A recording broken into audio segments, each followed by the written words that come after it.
Hello, everyone. Welcome to the Zigzag Leap and the System Solved podcast.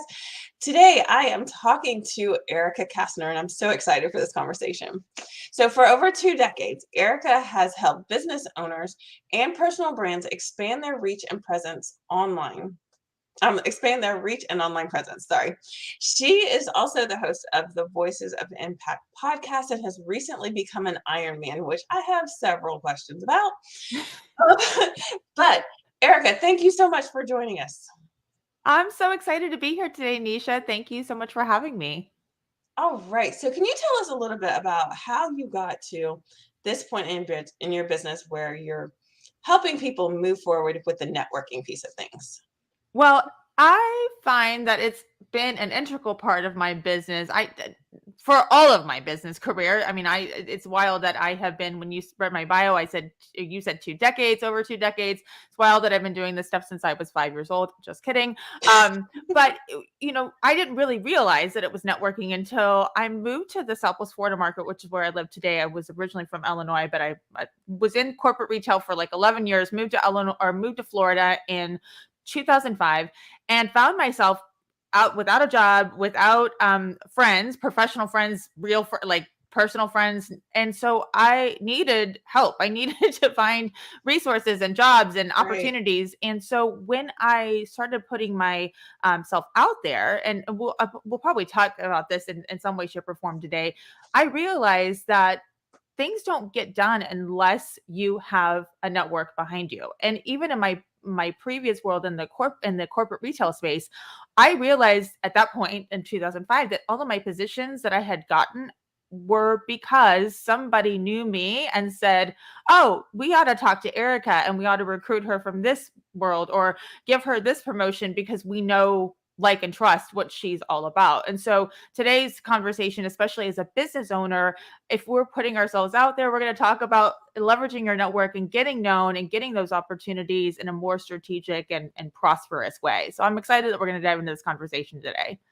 I love this. Okay, so let's start from the beginning then. So you moved to Florida, you have no network. How do you move forward, especially for those business owners that are just starting out? How do they move forward and find that first connection or that first group of connections? Yeah. So for me, it was the only professional person I knew who had maybe an inkling to a job opportunity. Because at that point in my world, I was in the area about 6 or 8 weeks, and I was turning in all of these at the time. People were still turning in like applications for jobs. Believe it Mhm. or not, even in office and professional jobs, they were still turning in applications and not so much resumes. And so everything that I was doing, I was turning all these stones, but nothing was coming to fruition. And so the one professional person I knew, I said, do you have any word on any jobs? And she says, no, but I belong to this women in construction. And at the time, that was kind of the way I was going. She says, why don't you come to this event with me? And I'm like, well, okay, I guess I've never been to anything like that before, but let me see what that's all about. Mhm. And ironically, she ended up having a headache or something, and she sent me messages that she couldn't go. And I said, Mhm. okay, well, that's it. Like, I'm not going to be able to go to this meeting. And my partner at the time was like, you have to go to this meeting. Like, there's no other, you don't have any other leads right now on anything right now. And so you can't wait another 30 days to like wait for something to come to you. So it's scary, but go put on your most favorite outfit. And so I did. I was actually, my former career was in the retail space, and so I was very into fashion. I put on like the best outfit that made me feel like a rock star, and that I knew that people would probably come up and compliment me on. And so that was how I started chatting with people. Once I got to this event, I was so scared and so nervous about it. But once I knew that people would come up to me and compliment me on like this, my coat or whatever I was wearing at the time, it made the transition to have a conversation a lot easier. So my advice for anybody that's nervous about going out there and starting their first networking event is, could you put on your boldest, badass outfit and like that superhero suit, if you will, and put yourself in that room that you are the most confident person out there. And just know that if you're in that room, there are other people that are feeling the same way. If you're nervous, they're probably feeling the same way. Go kind of check out that energy and go talk to them, strike up conversations with them. And that would be a good first place to start. Oh, I love that. I love that you almost said like the put on your suit of armor. But it's like that soft armor that makes you comfortable, but Yeah. allows you to bridge that gap. Yeah, and it doesn't have to be the fanciest thing either. I mean, I Hmm. think that I pulled my outfit together. I was always on a bargain shopper too. So like I didn't have the most expensive thread. So it doesn't have to be expensive, but it does have to be something that makes you feel empowered and makes you feel confident in Right. what you stand for. I love that. So there are some people, myself included, small talk is not our thing. Yeah. So I when hear you're ya. at this and you're approaching people, I think for me, that's the hardest part. It's when you're approaching these new people and like, how do you jump into small talk? Yeah. Okay. Well, that's a good question. So, for me, again, going back to the analogy of wearing that suit of armor or something that I felt confident in, I knew if I wore something super cute that Hmm. somebody was probably going to say something to me. The room I was in was predominantly female, so that made sense. If it was a Right. mixed room, I probably would have thought differently about my outfit. But I knew that about my audience, and so could you use the opposite advice? Could you go up to people and compliment them on their purse, their shoes, their and I know it sounds really, really silly, but it's a way to kind of bridge that gap between not knowing that person and all of a sudden Hmm.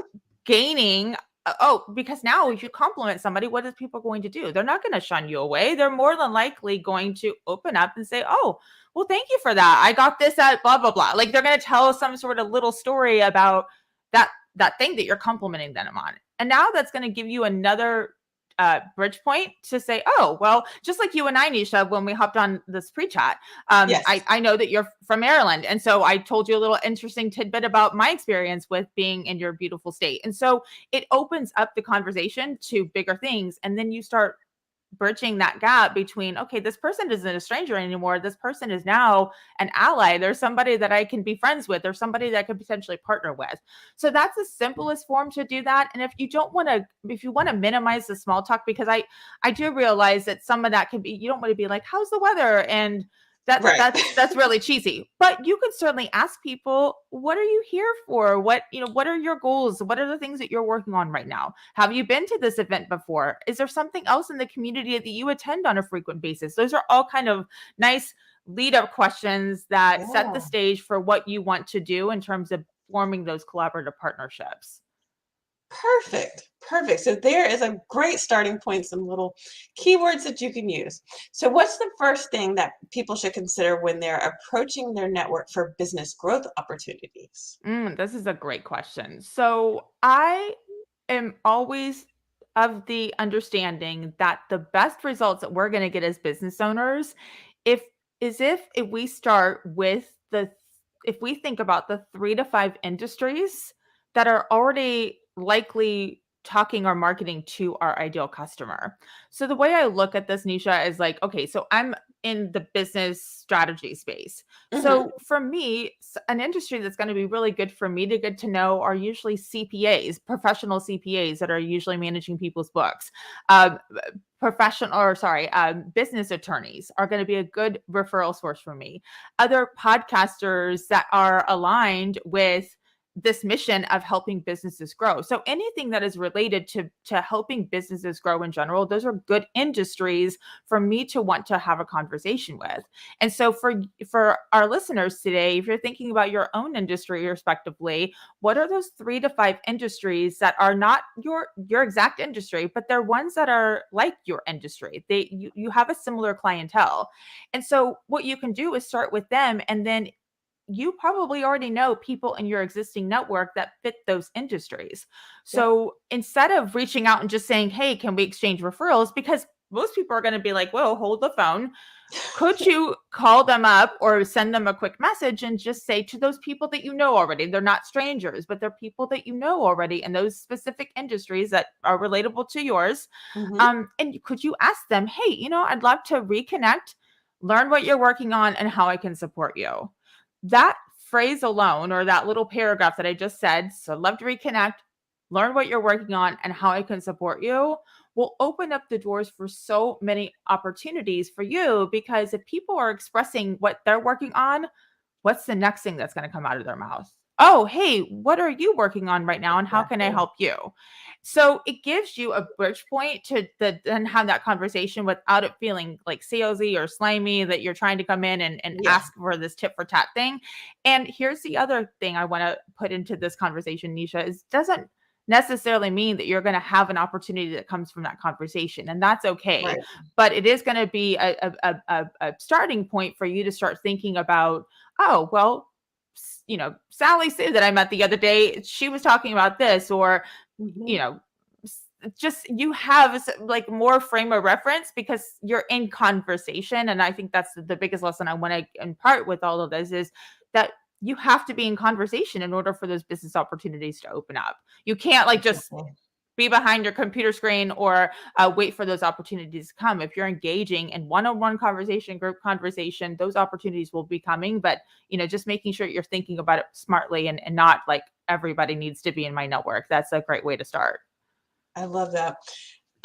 So you mentioned something about like, being behind the computer. And right now, that's where most of us have been for the Yep. last 2.5 years, but we're slowly starting to move back into, in person and seeing people face to face, right? Hmm. And so, Erin, I'm curious how, Erica, I'm sorry, That's okay. Erica, I'm curious as to how professionals can work on bridging that gap between online and in person. Yeah. If you've only been, because some people started their business in the pandemic, so they've been behind their computer doing all of their networking, and now you're going face to face. That's a little bit of a different ball game. Yeah, for sure. Well, and so for that question, it's rather twofold because they're in the literal sense of making sure that there's a connection between what you're doing in person and online. That's Hmm. obvious. But even if you're reluctant to be in person for whatever reason, like for me personally, I love to be in person, but I have, and since the pandemic, I've geographically moved about 40 minutes away from the town that I was doing a lot of networking in and a lot of business prospecting way back in the day. And Hmm. so it's just a little more challenging for me to get from point A to point B, if that makes any Right. sense. So that's the reason why I'm not out and about. But I find that my in person can be these one-on-one chats, right? They're like, so thinking about what you're doing to either create content or uh, join virtual networking groups. Could you take that conversation that you're having online in that group environment or in that mass environment and say, hey, you know what? I loved what you said on this virtual chat. Can we set up a one-on-one chat? And it doesn't have to be in person. It can certainly be like in Zoom, but that's where the magic is going to happen. Like if you're in this big room virtually or Hmm. in person, like a lot of that nuance relationship style is going to get lost because there's so much distraction. So you have to be able to take what you're learning in or what you're learning about people in a bigger environment, in a big networking room, whether it's virtual or in person, and say, let's continue the conversation one on one so we can dive deeper on what you're working on and how we can both support each other. So whether you're doing that in person or virtually still, that's what I really mean is like making sure that you're taking the big aspect of networking in Hmm. those group environments and saying, now how do we take who we've met here and establish relationships on a deeper level? Because again, that's where the referrals are going to happen. That's where the partnerships like podcasting or speaking opportunities, those are more Yes, likely to happen when you're one-on-one with people. exactly. Exactly.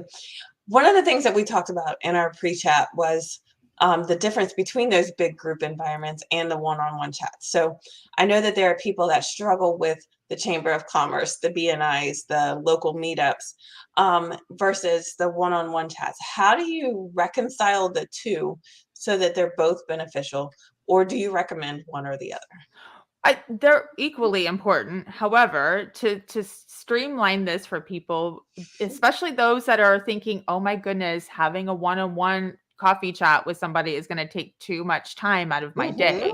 So we circle back to something I said earlier in our chat about really finding those 3 to 5 industries and focusing in on. So if you're going to a big chamber of commerce event, I came from the chamber of commerce space. At some point in my career, I was there on and off for a couple different chambers for about 6 years. And Hmm. so it really was the inspiration for how I start my business today, or how I started my business in 2015 when I launched it.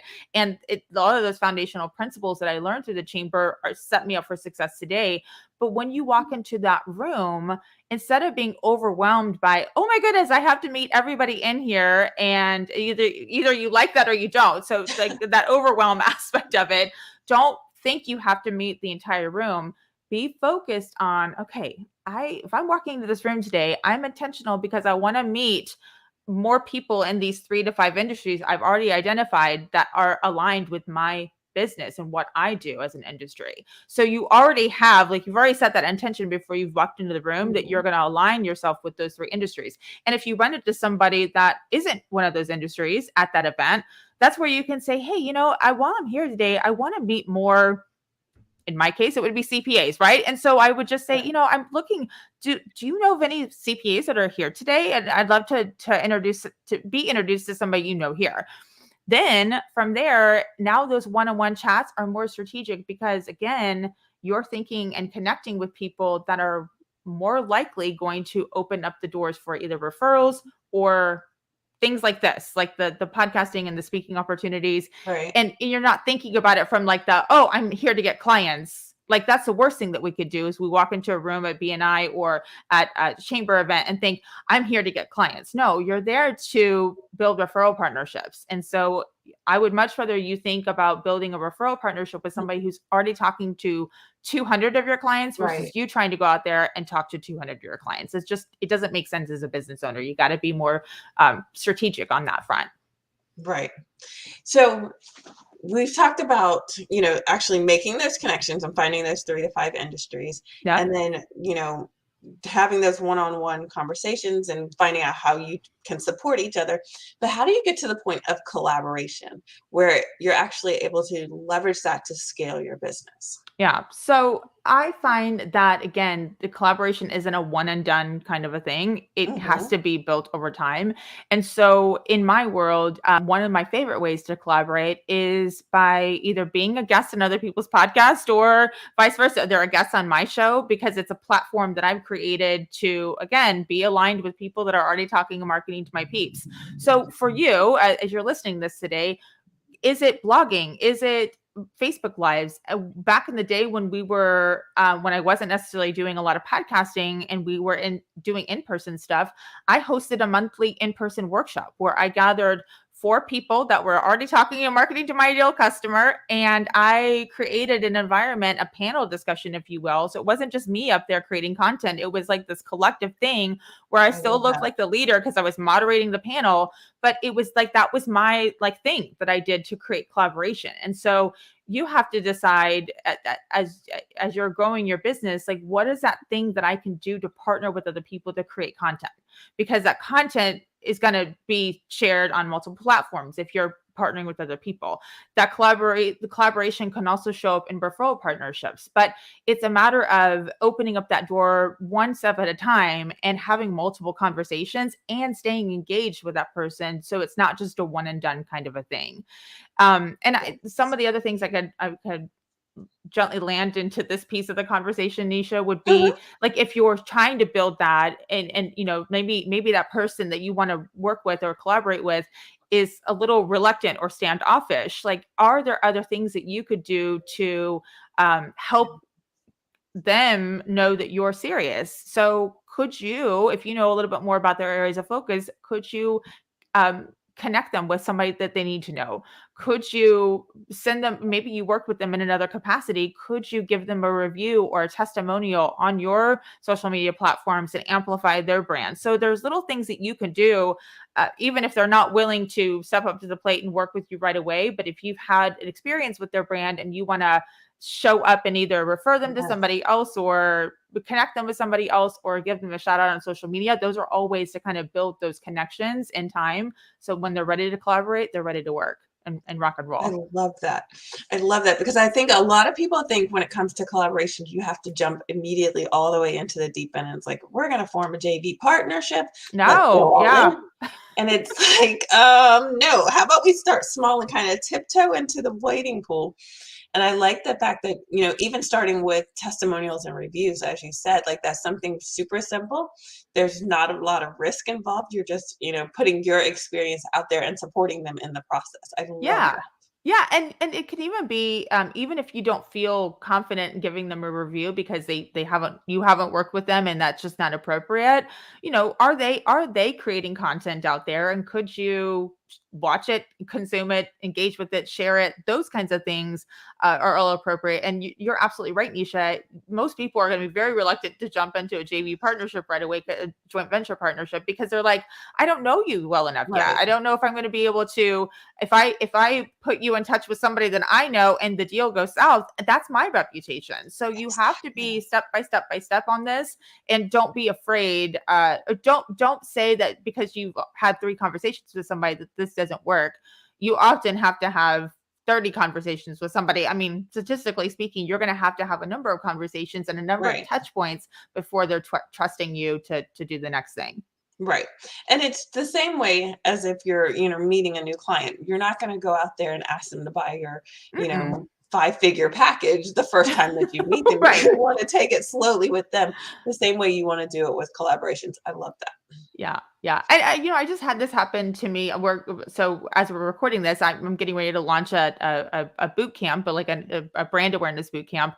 And one of the things that came up was a lot of the people that are signing up for the boot camp, they're all people that know of my brand. They're not random strangers. They're people that have had some sort of experience with my brand. I've had conversations with them in direct messages, depending on the platform. Hmm. So like, if you're, so for our listeners out there who have like a online experience or a service, you just have to know that that person that you're wanting to sell to isn't necessarily going to be ready and primed to go, and they have to have experience with your brand in multiple Exactly. ways before they're going to take the next step and be a client.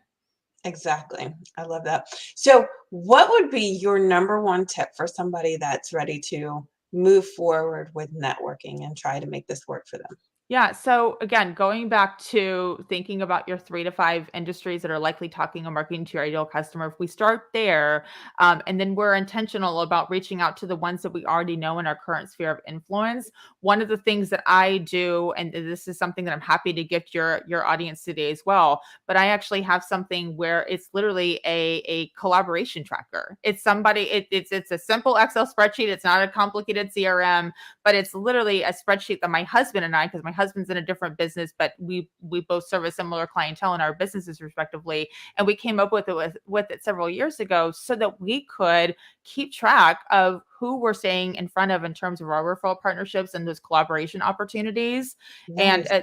so my recommendation would be, if you're going to go down this route of networking, be strategic, 3 to 5 industries, and then track your results, track who you're staying in front of, so that you can know, hey, this person, we have good banter, we have a good rapport. And there might be people that fall off that list because you're not mutually aligned for whatever reason, and that's okay Right. too. But track your results on that front, and I'm happy to send that to your audience as well as my gift to them, to get their own tracker. And so when they start thinking about who they need to include in their network and how they need to stay in front of them, it gives them some messaging prompts as well too on that tracker. It's a Nice. great tool to stay organized and stay focused on who you need to serve, and how you can partner with those people.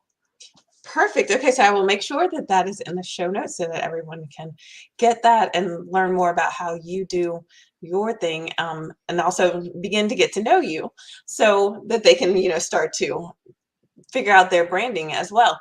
So, on that note, what is it that you are working on right now? I know you just mentioned it, your branding stuff. Yeah, yeah, for sure. So, right now, in the scope of the work that I do, so I am working with brands who want to position themselves online a little more strategically. So we think about, well, okay, going back to your network, who are those partnerships? But then more importantly, how do we help you find collaboration opportunities through either podcasting, speaking opportunities, referral partnerships. And one of my favorite ways right now, and it has been for quite some time, but one of the ways that we're teaching this in a big way in my company is how helping people leverage other people's podcasts to share their expertise and share what they want to be known for and work with those partnerships. So, Nisha, you and I don't want this to be like a one and done, right? I mean, I Right. want us to flourish, and, I love your brand, and I think the things that you're doing are amazing. And I want to support that. And so it's just helping people identify those opportunities to create collaborative partnerships through content creation. And so that's predominantly what I'm working on at the moment. It's been really fun to get nuances of other people's businesses and helping them think out loud in terms of who they need to be in front of. Wonderful. Okay, so I will get information on that and put it in the show notes as well so people can find out more information. Speaking of finding out more information, where can everyone find you? Yeah, so the best place for people to learn a little bit more about some of the things that I teach and speak on is over on my podcast page, which is the Voices of Impact podcast, but the page is ericacastner.com/podcast. It's not plural, it's just singular, but ericacastner.com/podcast is the best place to connect with me. Awesome. Okay, so again, it will be in the show notes. Erica, I would like to thank you so much for joining me today. I love this conversation, and I hope that all of you listening have found something that will help you, that you can walk away with to begin to make those connections and make all of this work for you. Again, thank you so much, Erica. Thanks, Nisha. You rock, my friend. All right, thank you, everybody. Bye-bye.